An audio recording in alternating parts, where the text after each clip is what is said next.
El gobierno se ufana diciendo de que está en la provincia de Buenos Aires 6 puntos arriba de Cristina Kirchner y que te tiene a vos con 10 puntos, pero me cuentan que Aurelio, Monzón me cuenta que Aurelio te tiene diferente, que te tiene con 13 puntos y por lo tanto solamente 3 puntos de diferencia a favor de Cambiemos de Cristina Kirchner. Bueno, mostrando también hay un corrimiento de votos tuyos a votos de Cambiemos. A una semana de las elecciones, ¿qué datos tenés vos y qué pensás que va a terminar siendo? Lo primero que siento es que el votante todavía no se está evaluando, que el votante... Que hasta el último minuto puede haber cambio. Sí, sí, que hay una fluctuación porque la gente ya entendió que no se elige presidente. La gente ya entendió además que el miedo a que podía volver Cristina no es tal, ¿eh?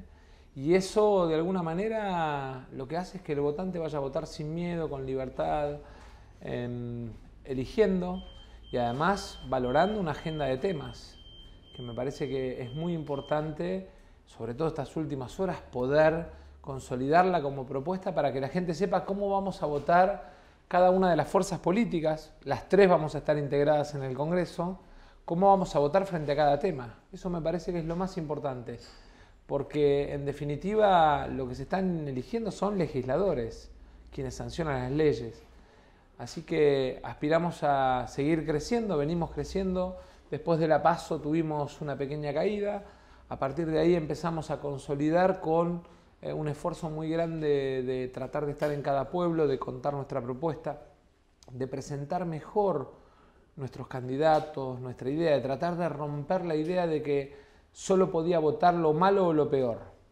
Y mostrarle que hay un camino que es bueno para la Argentina, que nos permite corregir errores, que nos permite poner al pasado en el pasado sin destruir nada. ¿Crees que Cambiemos le saca cuántos puntos a Cristina Kirchner? Siento que la división de la oposición va a hacer que, digamos, yo diría claramente, haya, digamos, una primer minoría que va a ser la de Cambiemos y que después va a estar repartido entre Unidad Ciudadana y nosotros el grueso del voto de la oposición. No sé diferencias, tampoco me quiero arriesgar a plantear cuál es la diferencia mayor, pero está claro que va a haber una primer minoría de Cambiemos y después que el resto del voto de la oposición va a estar dividido entre Unidad Ciudadana y nosotros. ¿Y imaginas que van a quedar cuántos diputados del Frente Renovador a partir del 10 de diciembre? No menos de 30, no más de 35. Digamos, hay que mirar también el resultado de algunas provincias, qué pasa con Nito en Corrientes, qué pasa con Pablo Mirolo en Santiago del Estero, que los dos están Hoy muy cerca. Tenés 30 diputados. 35. 35. Sí, y el dato es que del resto de la provincia de Buenos Aires renovamos 8 y del resto de las provincias no renovamos ninguno. O sea que ponés en riesgo 8 en la provincia de Buenos Aires y ninguno en el interior. Exactamente. Y eso nos puede permitir de alguna manera mantenernos y crecer en la presencia en el Congreso. Bueno, pero en cualquier caso, en el peor de los casos, estarías por 30 y nunca menos, porque si renovás 8, 3... Sí, a eso, para los que hacen la suma matemática, hay que agregar el tema de Margarita, que también vence su mandato. Pero bueno, la verdad es que... Pero alrededor de 30. Sí, y eso nos va a dar un rol, vamos a seguir teniendo capacidad para corregir los errores del gobierno, para marcar límites cuando se equivoque, también para darle a la Argentina certezas en los temas estructurales, porque no creo en la lógica de la oposición que destruye, creo en una oposición que construye una alternativa. ¿Qué va a pasar en el Congreso? ¿Cómo imaginas ese Congreso a partir de diciembre? De mucho debate, de necesidad de consenso. Primero imaginemos el escenario, cómo estaría dividida las fuerzas en ese nuevo Congreso, que va a ser tan importante. Hay que ver qué pasa con los peronistas del interior. Porque hoy hay muchos peronistas del interior en el bloque del Frente para la Victoria que imagino que después de diciembre, entendiendo que esta derrota, digamos, de Cristina la pone en el pasado, van a empezar a intentar construir algo para el futuro. O sea, imaginas que el peronismo del interior en parte que continúa con el Frente para la Victoria, va a salirse del Frente para la Victoria. Sí. Y ¿imaginás entre Pichetto en el Senado, lo que representa Bosio actualmente engrosado, que pueda haber una unión tuya con ese peronismo del interior no kirchnerista que se salga del Frente para la Victoria? Lo primero que tiene que haber es una agenda. Nosotros tenemos que pelear por la agenda de propuestas, porque me parece que la alternativa al gobierno tiene que ser a partir de mostrarle a la sociedad caminos alternativos, de plasmar en leyes que frente a la economía de Kicillof o a la economía de Sturzenegger está la economía de la baña, que frente a la lógica de los planes sociales en manos de punteros o piqueteros está, digamos, la agencia de empleo que transforma los planes sociales en planes de empleo, que frente al manoteo de la plata del ANSES para cubrir deuda del Estado o para hacer colocaciones en acciones o fondos de un ministro en el exterior, está la posibilidad de construir el 82% móvil de la mínima, la posibilidad de que haya un sistema de distribución de lo que es la ganancia o la mitad de la ganancia del fondo del ANSES, mitad capitaliza, mitad se distribuye, que permitiría a los jubilados cobrar mejor. ¿Y vos ves a Pichetto, a los gobernadores del interior, con esa misma agenda tuya? Veo a algunos gobernadores con la agenda del federalismo y de la reforma tributaria muy... Bueno, en ese sentido sí, preocupados por también la posibilidad de que la provincia de Buenos Aires logre tener una redistribución distinta. No, la provincia de Buenos Aires tiene que tener una distribución distinta. El problema es que hace 15 años la nación tenía 50% de los impuestos de la Argentina y las provincias 50% de los impuestos de la Argentina, y hoy la nación tiene el 76% de los impuestos de la Argentina y las provincias el 22%. Entonces está claro que hay una discusión, margen para que la provincia recupere, digamos, a costa de la nación. Sin que el resto de las provincias pierda. Porque mandar a la provincia de Buenos Aires a pelear con las otras provincias es mandar a la hermana mayor a pelear con sus hermanas. Y me parece que esa no es la mejor pelea. La mejor pelea es la pelea que nos permita... Pero los gobernadores están preocupados. Los gobernadores están preocupados porque en realidad hubo por decreto decisiones que afectaron los recursos de las provincias, ¿no? Algunas transferencias a la ciudad de Buenos Aires, algunas transferencias discrecionales. El fondo de ATN, por ejemplo, tiene un 80% de otorgamiento en el caso de la provincia de Buenos Aires a municipios de Cambiemos. Y esa discrecionalidad que, en definitiva, cuando la sociedad argentina votó un cambio, aspiraba a que eso cambiara, esa discrecionalidad asusta. ¿Y no temés que casualmente esa discrecionalidad y la enorme capacidad de usar esa discrecionalidad en términos de inversiones económicas haga que los gobernadores terminen votando más en consonancia con el gobierno? No, yo creo que los gobernadores van a defender sus provincias. Bueno, pero quizás defender sus provincias sea a eso. lo mejor, pero si hay una forma de defender las provincias que signifique, digamos, trabajar de manera articulada con el gobierno, bienvenida sea. No hay que tener una negación a plantear que es todo blanco o negro, digamos, que aquí hay grises. Me parece que hay que salir de la Argentina enfermiza del amigo-enemigo. Porque la división, la fractura, la pelea, la falta de unión de los argentinos alrededor de algunos temas que son estructurales nos ha llevado a retraso.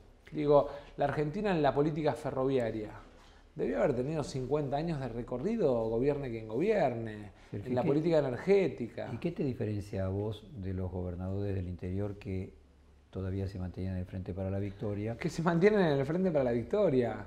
Yo creo en un peronismo... No, Córdoba, por ejemplo, claramente. No, bueno, y Córdoba forma parte de nuestro interbloque, y Chubut forma parte de nuestro interbloque, con aquellos con los que coincidimos en la defensa del federalismo, en un peronismo moderno, democrático, que no crea que la hegemonía da lugar al nacimiento de la perpetuidad en el poder, a un peronismo que además defienda la causa de la igualdad social y no las causas en Comodoro Pi. Nosotros vamos a usar el voto para defender a la clase media, no para defendernos en tribunales porque no tenemos causas.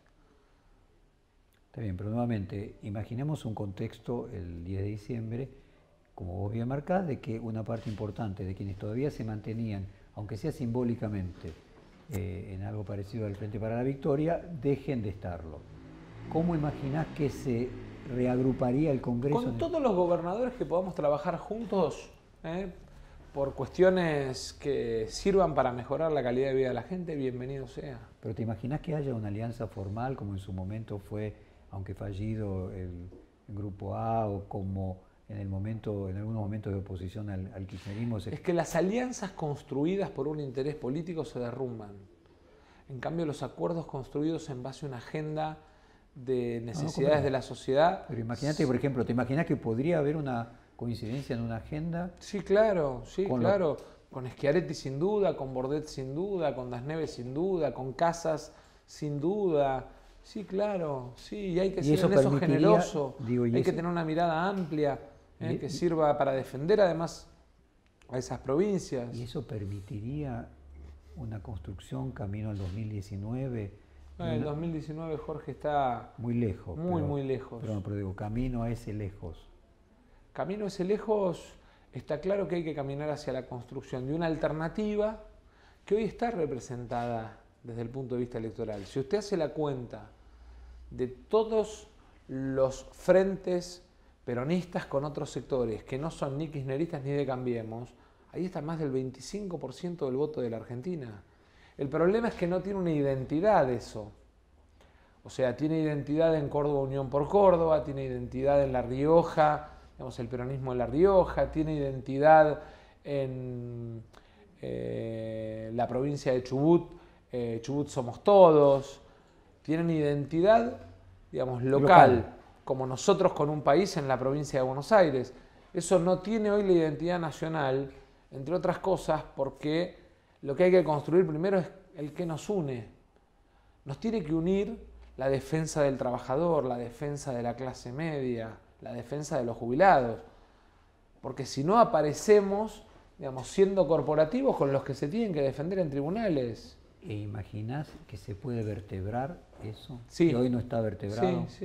Sí, en la medida que tengamos la cabeza abierta, que tengamos la capacidad de construir el fin de la idea de que el peronismo roba pero hace, tenemos que hacer y mostrar que además no robamos, y para eso Margarita es fundamental, y tenemos que construir la idea de que podemos incorporar radicales que a lo mejor sienten que un gobierno de derecha no los representa.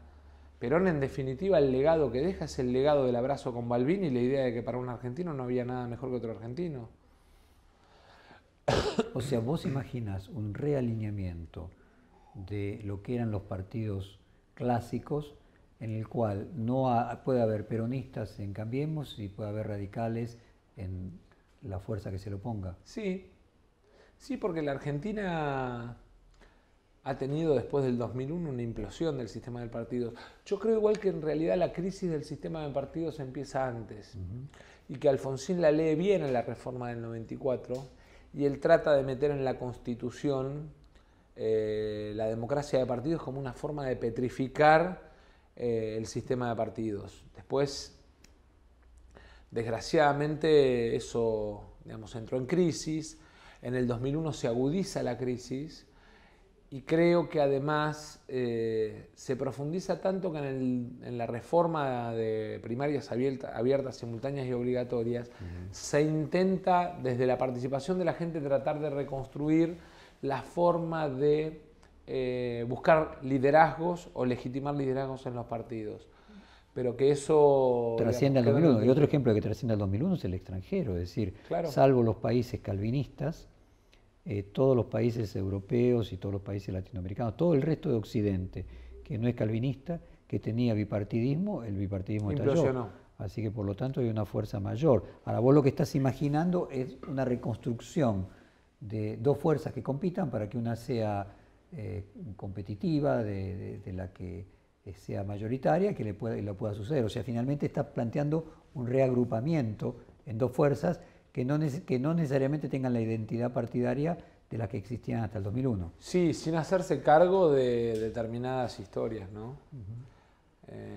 Yo creo que si hay algo que tenemos que aprender es que para mirar para adelante tenemos que aprender de los errores del pasado y también dejar el pasado en el pasado. Porque si no, digamos, es imposible construir futuro mirando sistemáticamente el pasado. Uno no maneja un auto en sentido hacia adelante mirando el espejo retrovisor.